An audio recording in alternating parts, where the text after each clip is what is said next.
بہت اچھے کام کیے ہیں. لیکن وہ ہر سارے روز کام انہوں اس نے ایک جہاز نے ڈبو دیے. ہاں ڈبو، کیونکہ دیکھیں نا پاکستان کی معیشت بہت زیادہ زبحالی کا شکار ہے. ایک طرف جنگ لگی ہوئی ہے، یہاں پہ پیٹرول پرائسز انکریز ہو رہی ہیں، پاکستان میں انڈسٹریز نہیں لگ رہی، پاکستان میں کاروبار نہیں رہا، لوگوں کے پاس اپنے سروائیول کے لیے اس طرح کی اپرچونیٹیز نہیں رہی. خواتین مرد دیکھیں پڑھ لکھ کے جو ہمارے اسٹوڈنٹس ہیں وہ بے روزگار چلے. اگر اسی 10 ارب میں کوئی انڈسٹری لگا دیتے، اسی 10 ارب کی کوئی جاب اپرچونیٹیز دے دیتے تو 10 عوام ارب میں 10 صنعتیں لگ سکتی ہیں. بالکل ایسے ہی، اور بہت سے لوگوں کو روزگار مل سکتا تھا. تو یہ گورنمنٹ کو ہوش کے ناخن لینے چاہیے.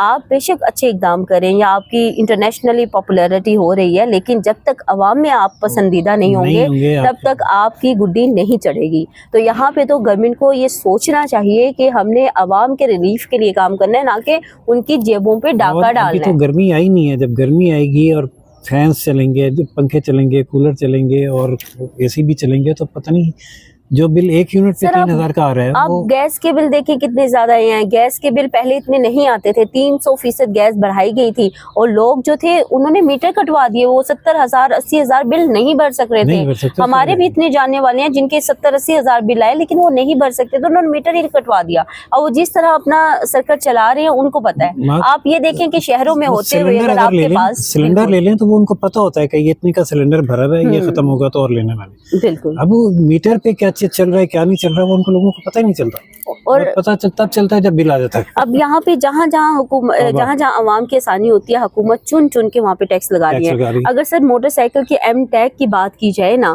تو وہ ضروری نہیں تھا. اب وہ سیف تو نہیں ہے، کوئی اس کو چپکا اتار سکتا ہے یا کوئی چوری بھی کر کے لے کے جا سکتا ہے، لیکن ریونیو جنریٹ کر بالکل 200 سے 500 روپے تک کے پتہ نہیں کتنے لاکھوں موٹر بائکس ہیں. اچھا سر، یہاں پہ میں آپ سے یہ بھی بات کرنا چاہوں گی کہ ایک طرف گورنمنٹ کی طرف سے یا پھر انٹیریئر منسٹری کی طرف سے یہ کہا گیا تھا کہ جب ایم ٹیگ لگوا لیں گے تو اس طرح کے سیکیورٹی کے ایشو نہیں ہوں گے. اب دیکھیں ہر چوراہے پہ ناکہ ہے، یہ ناکہ کیوں نہیں ختم ہو رہا ہے؟ اچھا ایک تو ناکہ ہے جہاں پہ صبح کو لوگوں کو گزرنے میں آدھا گھنٹہ لگ جاتا ہے. بالکل. اچھا ایک روڈ پہ 4 ہیں اور میں نے وہاں دیکھا ہے وہاں سیکیورٹی کوئی دہشت گرد تو نہیں پکڑا ہوگا. یہ موٹر سائیکل والوں کو روک کے لگوانے کا فائدہ کیا ہوا؟ موٹر سائیکل والوں کو روک کے ان کے چلان کیے جا رہے ہوتے ہیں. بالکل. اچھا دوسرا ظلم یہ ہے کہ میں صبح بچی کو اپنے چھوڑنے جا رہا تھا مارگلا روڈ سے، یہ والا ادھر سے انٹر ہو گئے، کوئی رکاوٹ نہیں ہے. 2 کلومیٹر آگے جا کے پتہ لگا گیٹ بند اور لاک ہوا. اچھا وہاں سے واپس آئے، میں یونیورسٹی گیا، میں یونیورسٹی سے واپسی پہ میں نے کہا چلیں یہ عوامی راستہ ہے بریما والا، یہاں سے آ جاتا ہوں. اچھا جب میں وہاں سے سارا روڈ ٹریول کر کے 3 کلومیٹر کا یہاں پہنچا ہوں میں نے صدر کی بیک پہ، یہاں بھی گیٹ کو تالا لگا.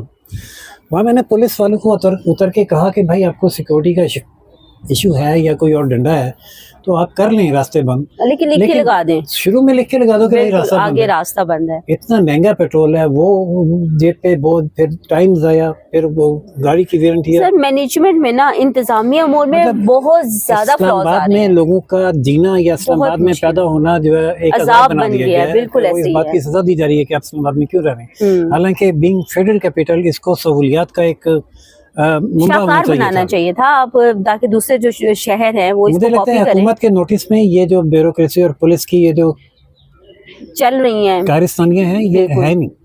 تو پھر اگر ہماری کوئی آواز پہنچ سکتی ہے انٹیریئر منسٹر تک یا پی ایم تک تو ہم یہی اپیل کریں گے کہ اس کا نوٹس لیں. بالکل، ہم اپنے ناظرین سے بھی ریکویسٹ کریں گے کہ آپ اس بات کو پھیلائیں تاکہ یہ جو بات ہے یہ ہمارے حکام اعلیٰ تک پہنچے، جہاں پر اس وقت بہت زیادہ کشیدہ حالات ہیں، بہت زیادہ گمبھیر حالات ہیں. اس میں اگر فیول اتنا مہنگا کیا ہوا ہے، اگر 4 5 6 کلومیٹر جا کے آگے پتہ چلے جی آپ کا آگے راستہ بند ہے تو پھر آپ خود سوچیں کہ جیب پہ کتنا بوجھ پڑتا ہے. بورڈ لکھ کے لگانے میں کہ روڈ کیا حرج ہے، کیا پلاننگ کی ضرورت ہے، اس کے لیے کوئی پلاننگ کمیشن کا اجلاس بلانے کی ضرورت ہے یا کوئی پرنٹنگ کارپوریشن آف پاکستان کی ہڑتال ختم کرانے کی ضرورت ہے. لیکن عوام دیکھیں یہ جواب چاہتی ہے کہ اگر آپ نے ایم ٹیگ گاڑیوں پہ لگوا دیا ہے، اگر آپ نے ایم ٹیگ موٹر بائکس پہ لگوا دیا ہے، پھر آپ کو ناکے لگانے کی یا آپ کو دروازے بند کرنے کی کیا ضرورت ہے؟ سمجھتے ہیں کہ ہم جواب دہ نہیں ہیں کیونکہ جب سے یہ انہوں نے حکومت میں آنے کا طریقہ بدلا ہے نا، انہوں نے عوام کو بالکل جوتے کی نوک پہ رکھ لیا. معذرت چاہتا ہوں اس الفاظ کو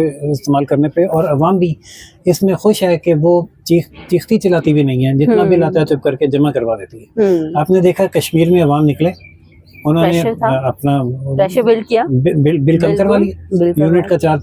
یہاں لوگ جاتے ہیں بل جمع کروا دیتے ہیں، وہ اب آہستہ آہستہ مجھے تو نہیں سمجھ آتا کہ حکومت کس حد پہ جا کے رکے گی، مجھے رکتی نظر نہیں آ رہی.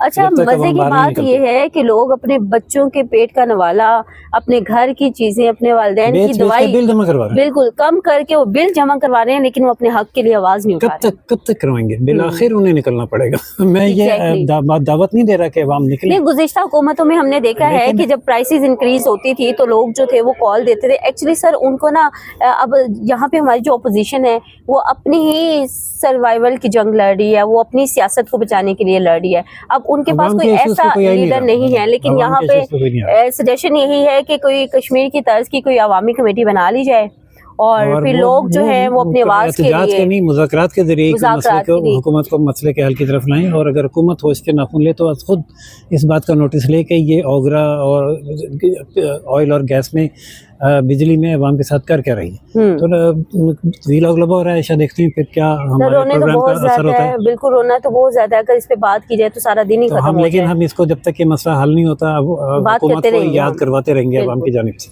تو اجازت لیتے ہیں ناظرین، دیکھتے رہیے گلوبل وائس ٹیلی ویژن چینل. لائک، سبسکرائب اور شیئر کرنا نہ بھولیے گا. اپنی کمنٹس کے ذریعے ہمیں اپنا چینل بہتر بنانے کے لیے ضرور سجیشن دیتے رہیں. آج جو ہم نے پبلک کی بات کی ہے، میں یہ برملا اعتراف کروں گا کہ ہم نے اپنے ایک ویور کے کمنٹ پہ یہ بات کی ہے، ورنہ ہم تو صرف جنگ اور پی ٹی اے کی بات کر کے اٹھ جاتے تھے.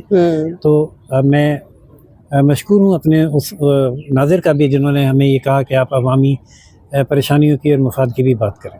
تو ہم کرتے رہیں گے اور آپ کی آراء کی روشنی میں چینل کو بہتر بنانے کی اچھا کوشش کرتے رہیں گے. اجازت دیجیے.